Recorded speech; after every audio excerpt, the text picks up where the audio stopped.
Ова е прв лидер на политичка партија да конечно посети и слушне нашите, односно вашите проблеми. Прв би рекол имаше new sense, осет за нашите проблеми, еве дојде лично да не посети и да види што тоа ние пензионерите од Сојузот за достоинство на пензионерите ќе се пожалиме, што ќе кажеме и што реално бараме од моменталната власт.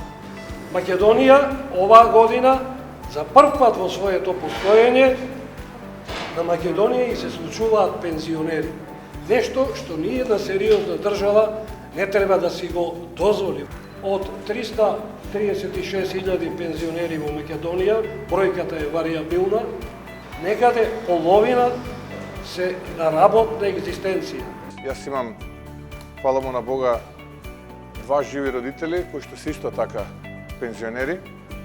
Она што денеска се случува низ Македонија, кога ги гледаме пензионерите кои што наместо да уживаат во своите пензионерски денови, тие протестираат.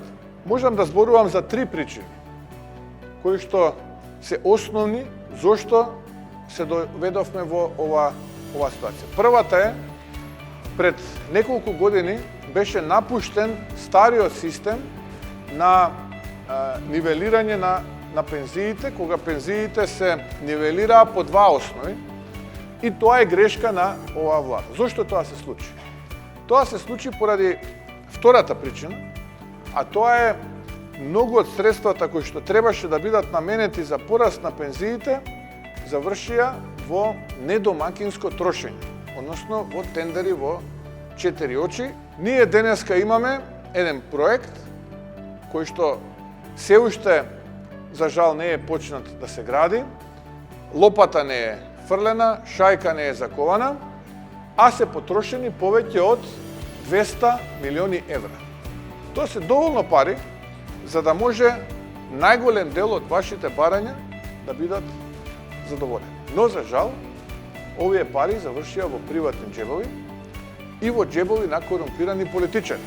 Тоа се пари кои што треба да завршат кај граѓаните, во случајов дел кај пензионерите, дел кај другите и така натаму, но тие завршуваат таму каде што не треба да завршат. Тој е само мал дел.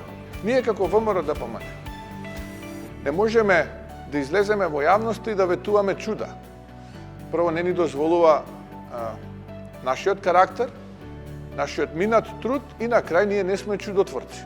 Но можеме да ви ветиме дека ќе биде многу подобро од тоа што е сега и можеме да ви ветиме дека дел од овие средства кои што се наменети за богатење на корумпирани политичари ќе завршат кај вас.